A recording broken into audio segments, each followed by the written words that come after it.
कुंभ को लेकर इन दिनों छिड़ गया है सियासी महाभारत। विपक्ष के कई नेताओं ने दुनिया के सबसे बड़े आयोजन की कुव्यवस्था पर सवाल खड़े किए। प्रयागराज और नई दिल्ली रेलवे स्टेशन में हुई भगदड़ में मौत के आंकड़े छिपाने का आरोप लगाया गया, तो इसका जवाब खुद यूपी के मुख्यमंत्री योगी आदित्यनाथ ने विरोधियों पर जोरदार प्रहार के जरिए दिया है। योगी के बयान पर आखिर क्यों मचा है सियासी घमासान, रिपोर्ट के जरिए समझिए।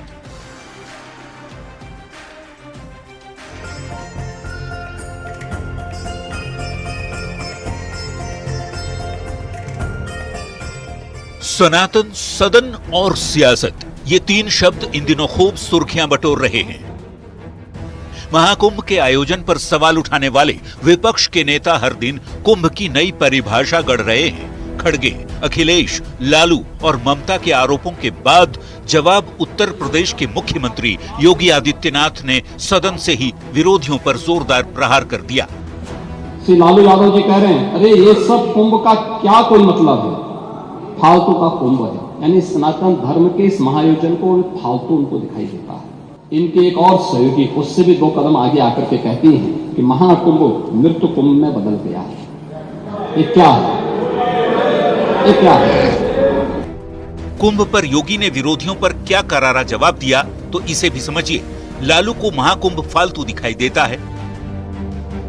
इनके साथ ही महाकुंभ को मृत्यु कुंभ बता रहे हैं। योगी कहते हैं कि एसपी वाले जिस थाली में खाते हैं उसी में छेद करते हैं। सनातन को बदनाम करने वालों ने दुष्प्रचार किया।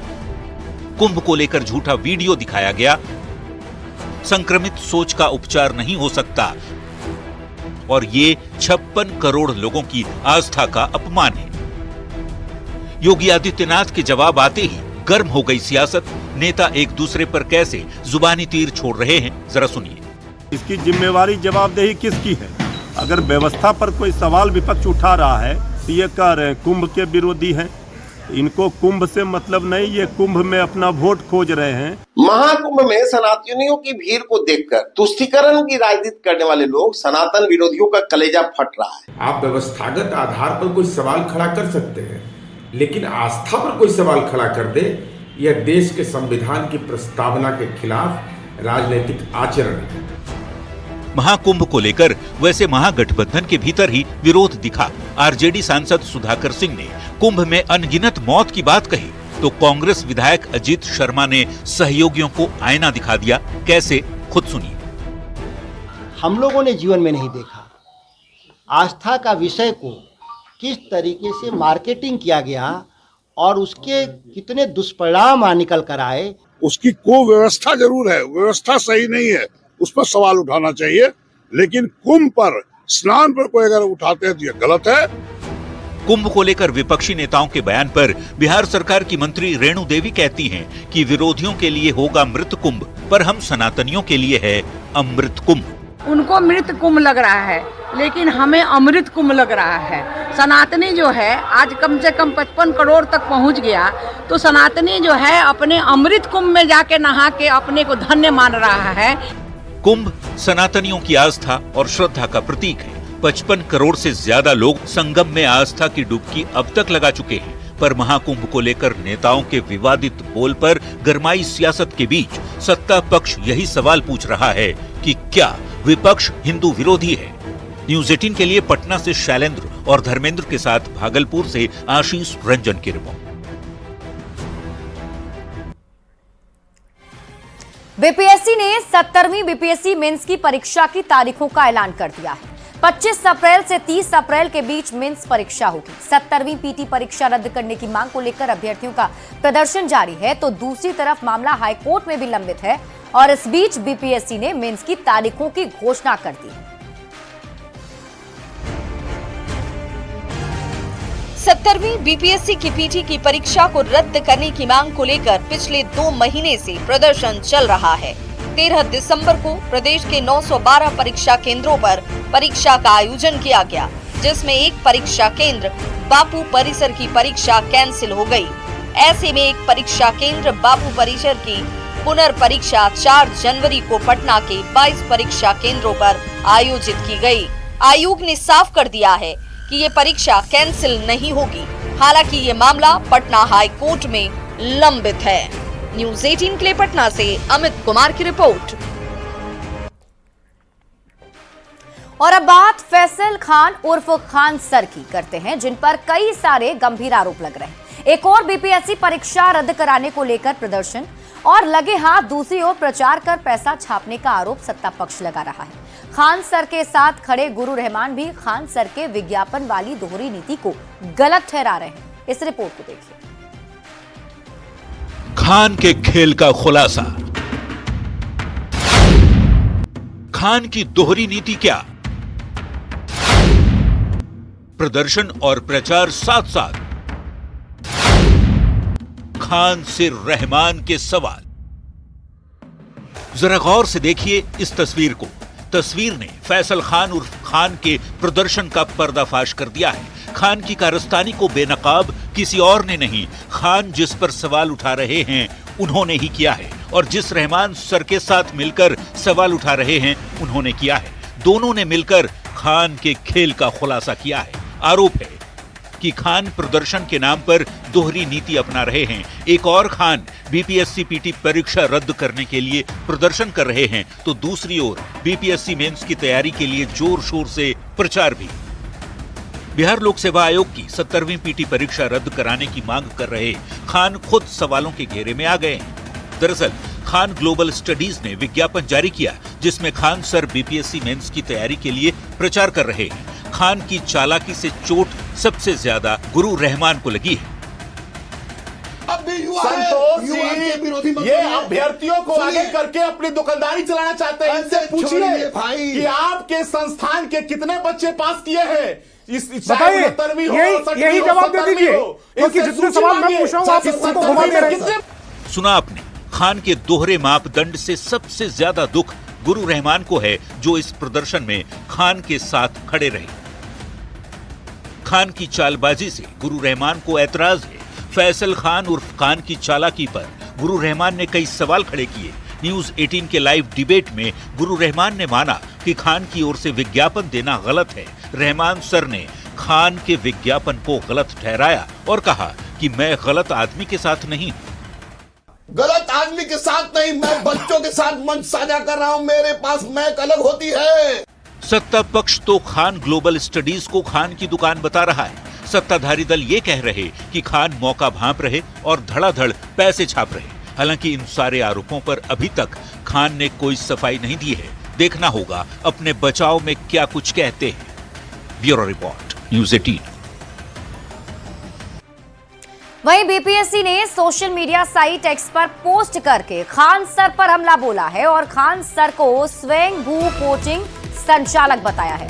खान सर पर अशिष्ट और अभद्र भाषा के इस्तेमाल का आरोप बीपीएससी ने लगाया। खान सर पर बेबुनियाद दावे करने का आरोप भी बीपीएससी की तरफ से लगाया गया है। बीपीएससी ने छात्रों से खान सर से सतर्क रहने की अपील की और बीपीएससी ने सोशल मीडिया साइट एक्स पर लिखा है, उक्त गुरु सोशल मीडिया पर बहुप्रचारित एक स्वयंभू कोचिंग संचालक हैं, जो स्वयं को बिहार के युवाओं के भविष्य निर्माता के रूप में प्रस्तुत करते हैं। इनकी भाषा का स्तर देखिए। इन्होंने ओछेपन, अशिष्टता एवं अभद्रता की सभी सीमाएं पार कर दी। क्या ऐसे गुरु बिहार के युवाओं के भविष्य का मार्गदर्शन करेंगे? जिस आयोग द्वारा अनुशंसित पदाधिकारी कर्मचारी बिहार की प्रशासनिक व्यवस्था में अहम योगदान दे रहे हैं, उसी संस्था के विरुद्ध अपशब्दों का प्रयोग करने का उद्देश्य न केवल आयोग जैसी संवैधानिक संस्था की छवि को धूमिल करना है, बल्कि आयोग के मेहनती एवं कर्मठ कर्मियों का मनोबल गिराना भी है। ऐसे गुरुओं के बेबुनियाद दावे और दिग्भ्रमित करने वाले वादों से बिहार के छात्र और युवा सतर्क रहें। बढ़ते आगे और अब बात करेंगे नीतीश कुमार के प्रगति यात्रा की। मुख्यमंत्री नीतीश कुमार के प्रगति यात्रा के दूसरे चरण में आज सीएम सासाराम पहुंचे थे। मुख्यमंत्री ने जिले को 1369 करोड़ 86 लाख की योजनाओं की सौगात दी। इसके साथ ही चेनारी में लगभग 50 करोड़ की लागत से Durgavati eco tourism and adventure hub का शिलान्यास किया। सीएम ने मल्हीपुर में जीविका पुस्तकालय, आंगनवाड़ी केंद्र, डाकघर, तालाब सहित कई योजनाओं का उद्घाटन और शिलान्यास किया है। इसके बाद सीएम ने अधिकारियों के साथ समीक्षा बैठक भी की। रेहल से रोहतास गढ़ किला होते हुए चौरासन मंदिर तक सड़क का निर्माण किया जाएगा। संझौली प्रखंड में वाजिदपुर में काव नदी पर पुल का निर्माण होगा। कुदरा चेनारी मलीपुर पथ का चौड़ीकरण होगा। करगहर बड़हरी धर्मपुरा पथ का जीर्णोद्धार होगा और चौड़ीकरण के साथ ही बराऊं जहानाबाद रोड का जीर्णोद्धार और चौड़ीकरण किया जाएगा। इसके साथ ही कोचस में आरा मोहनिया रोड पर बाईपास का निर्माण कराया जाएगा। सोन नहर पर उच्च स्तरीय आरसीसी पुल का निर्माण होगा। इंद्रपुरी जलाशय के पास पर्यटन हाट का निर्माण किया जाएगा। डेहरी में औद्योगिक क्षेत्र का विकास होगा। कोचस में पुराने बस स्टैंड की जगह नए बड़े बस स्टैंड का निर्माण होगा। इसके साथ ही 10 प्रखंडों में नए प्रखंड सह अंचल कार्यालय भवन का निर्माण किया जाएगा। कल कैमूर आज सासाराम चेनारी में जो सौगातें मिल रही हैं कि अब ऐसा सौगात मिल रहा है कि जो बहुत दूर दूर से लोग आकर देखने को आएंगे। जहाँ कभी नक्सलाइटों से प्रभावित रहता था, आज नेता नीतीश कुमार के देने हर लोग इस कैमूर से और इस सासाराम चेनारी से उत्साहत रहते हैं आने का। अच्छी अच्छी चीजें जो आज मिल रही, जो सौगातें आप देख ही रहे हैं, 1-2 घंटे के अंदर आपको फाइनल से मिल भी जाएगी। 3 बजे के बाद कोई आता नहीं था। एक जमाना था 2005 के पहले जो 3 बजे के बाद कोई आता नहीं था। आज यहाँ आने से लगता है कि नीचे वाले क्षेत्र से बढ़िया क्षेत्र होगी। यही तो माननीय मुख्यमंत्री जी की सोच है। और हजारों करोड़ का आजादी से अभी तक इतना सौगात कभी रोहतास को नहीं मिला था। और ये पहाड़ के तलहटी में बसा एक गांव बादलगढ़ हुआ, मल्लीपुर हुआ, ये ऐसा कभी कोई सपना नहीं देखा होगा कि ऐसा होगा। बिल्कुल, वो तो तत्काल मुख्यमंत्री जी का निर्देश है कि जो घोषणाएं हो, लोगों की जो समस्याओं की पहचान हुई है वो प्रगति यात्रा में, उनके निदान के संबंध में फैसला तुरंत लिया जाता है, चाहे जिस स्तर पर हो। जिस भी स्तर पर अगर विभाग को लेना है तो विभाग लेता है, नहीं। और लालू प्रसाद के लिए भारत रत्न की मांग को बीजेपी ने हास्यास्पद बताया है। बीजेपी के प्रदेश अध्यक्ष दिलीप जायसवाल ने कहा कि जेल में रहने वालों के लिए आखिर कैसे भारत रत्न मांगा जा सकता है। वहीं दिलीप जायसवाल ने कुंभ को लेकर विपक्ष के सवाल का करारा जवाब दिया। दिलीप जायसवाल ने कहा कि ऐसे नेताओं को भगवान साफ कर देंगे। सजा याफ्ता आदमी, जेल में रहा आदमी के बारे में अगर इस तरह की बात लोग बोले तो ये तो हास्यास्पद है, हंसने वाली बात। आगे बढ़िए। कुंभ को लेकर कुंभ हमारी धार्मिक आस्था है। कुंभ हमारा सनातन का पहचान है। महाकुंभ में 50 करोड़ लोगों ने डुबकी लगाया है। जो ममता, अखिलेश, जो लोग भी सनातन के खिलाफ बोलेंगे, भगवान भी उसको साफ कर देंगे और मतदाता तो उसको बेहिसाब कर देंगे। जहानाबाद के गांधी मैदान में एनडीए कार्यकर्ता सम्मेलन में दिलीप जायसवाल ने एनडीए कार्यकर्ताओं को जीत का मंत्र दिया है। प्रदेश बीजेपी अध्यक्ष ने एक बार फिर 2025 में नीतीश कुमार के नेतृत्व में सरकार बनाने का दावा किया। दिलीप जायसवाल कार्यकर्ताओं को संबोधित करते हुए गाना भी गाने लगे। प्रदेश बीजेपी अध्यक्ष ने एनडीए घटक दलों के झंडों के रंग का वर्णन किया। साथ ही कानून नीतीश कुमार के नेतृत्व में राज्य की प्रगति की गाथा सुनाई। और काबा बिहार में किसान खुशहाल बा, कानून के राज बा, आज हराबा की भगवा बा, हराबा की भगवा बा, बुलोबा की लाल बा, हराबा की भगवा बा, बुलोबा की लाल बा, नीतीश कुमार के सरकार बा। और काबा बिहार में किसान खुशहाल बा, कानून के राज बा, आज भी है। और अरे कम से कम जवान लोग तो गाइए, आज भी है। और तेजस्वी यादव ने एक बार फिर से सीएम नीतीश कुमार की प्रगति यात्रा को दुर्गति यात्रा बताया है। दरअसल नेता प्रतिपक्ष नालंदा के कन्वेंशन सेंटर राजगीर में आरजेडी के कार्यकर्ता दर्शन एवं संवाद कार्यक्रम में पहुंचे थे। इस दौरान तेजस्वी यादव ने माई बहन योजना, 220 यूनिट मुफ्त में बिजली देने सहित कई योजनाओं पर चर्चा की। साथ ही सीएम नीतीश कुमार की प्रगति यात्रा को दुर्गति यात्रा बताते हुए राज्य सरकार पर निशाना साधा। आप गाड़ी खरीदते हैं तो उसका 15 साल से ज़्यादा उस गाड़ी को चलाने की इजाज़त नहीं दिया जाता है। क्यों? क्योंकि गाड़ी जो है खटारा हो जाता है, प्रदूषण फैलाता है, बार बार सर्विसिंग की ज़रूरत पड़ती है, फिर भी ठीक नहीं होता है। तो जब सरकार 15 साल जो गाड़ी है उसकी इजाज़त नहीं देती उससे ज़्यादा चलाने की, तो ये सरकार को 20 साल हो गया है। तो जनता भी इस बार देख रही है कि अब सरकार जो है किसी काम की नहीं है। मुख्यमंत्री केवल चेहरा है, चंद अधिकारी और चंद नेता अपने लाभ के लिए इनके चेहरे का इस्तेमाल कर रहे हैं। वहीं तेजस्वी यादव के बयान पर एनडीए नेताओं ने भी जोरदार पलटवार किया है। बीजेपी और जेडीयू ने तेजस्वी यादव पर निशाना साधा और उन्हें लालू प्रसाद की राज याद दिलाई। रुपए की विकास योजनाओं का शिलान्यास और उद्घाटन कर एक एक जिले को तोहफा दिया जा रहा है।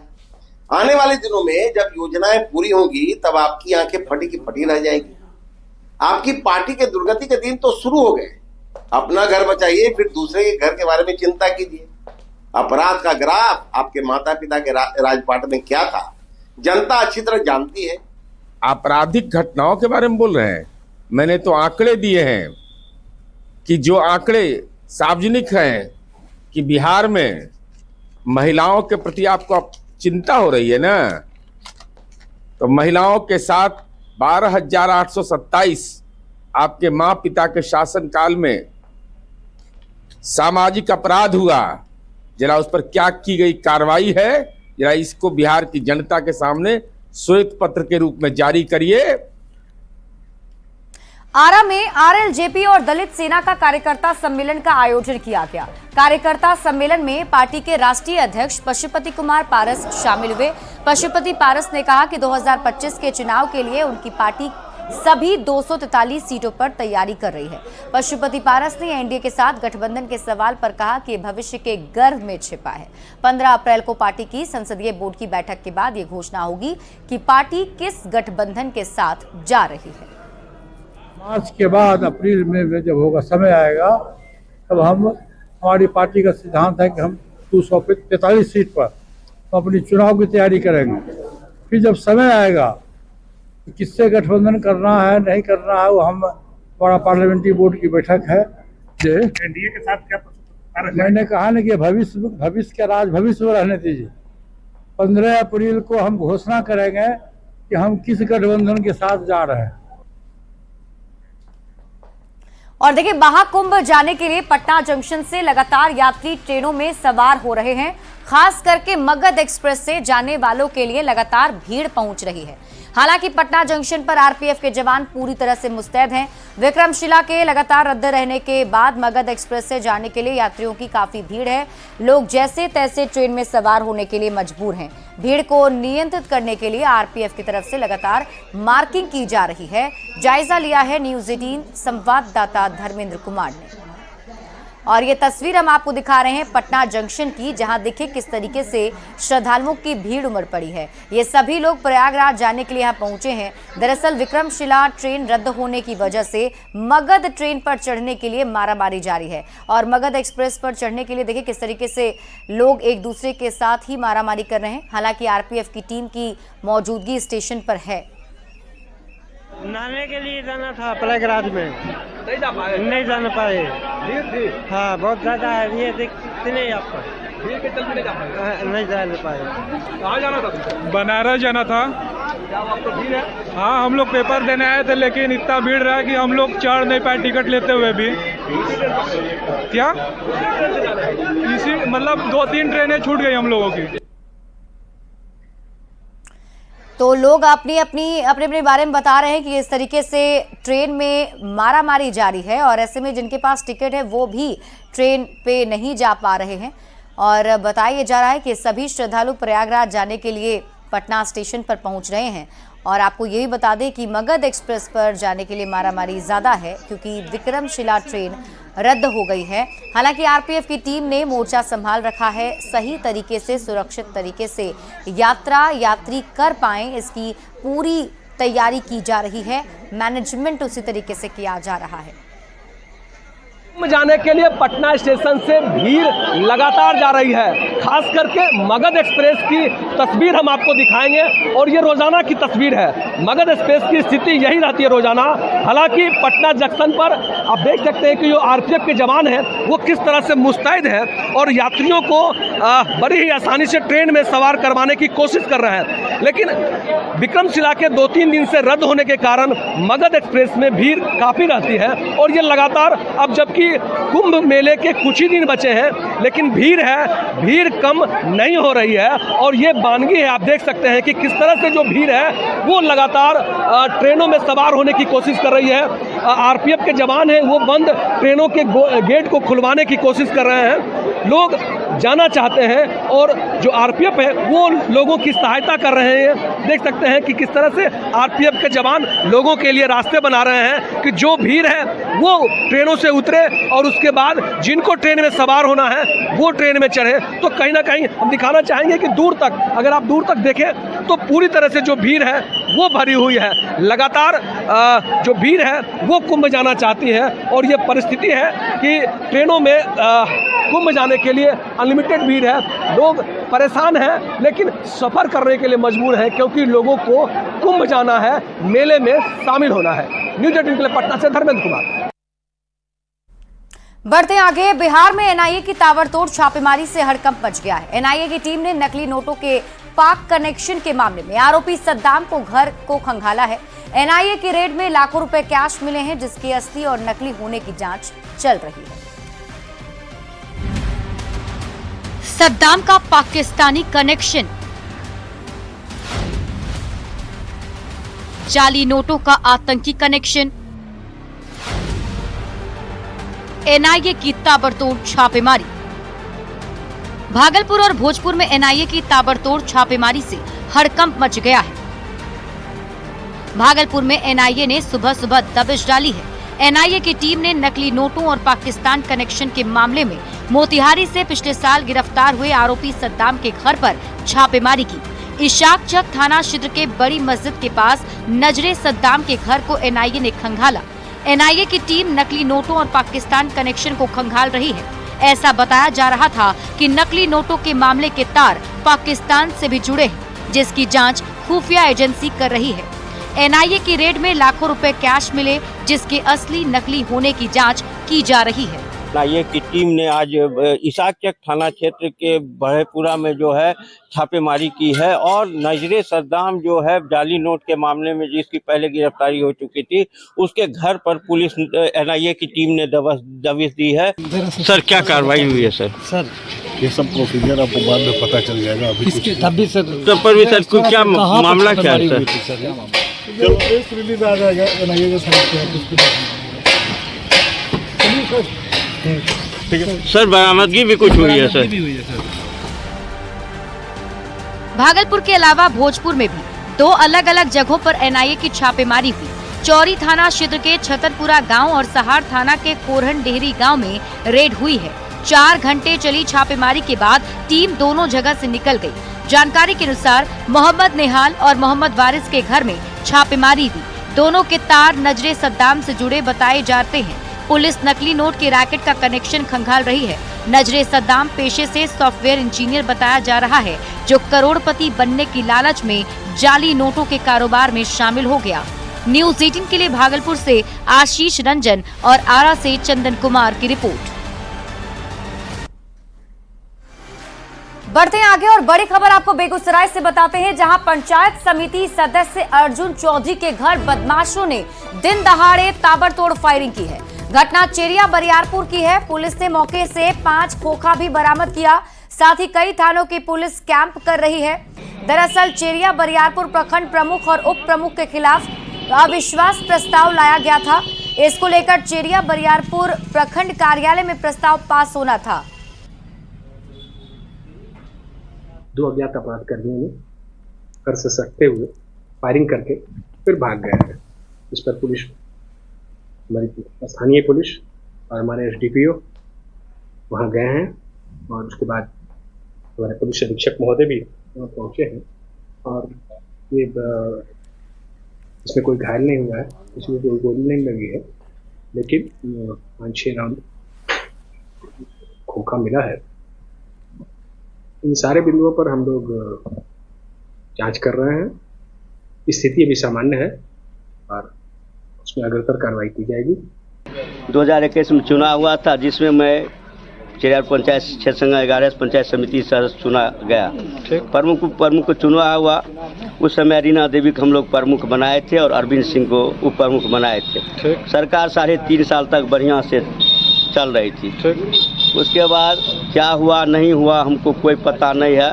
प्रमुख जी से और उप प्रमुख जी से मनोज भारती जी को उन्होंने 4/2/2025 को 10 सदस्य के साथ अविश्वास प्रस्ताव लगाया। हम लोगों से ना एक बार चर्चा किए ना पूछे। और अपना बिहार के बुलेटिन में अभी के लिए बस इतना ही। आगे देखिए।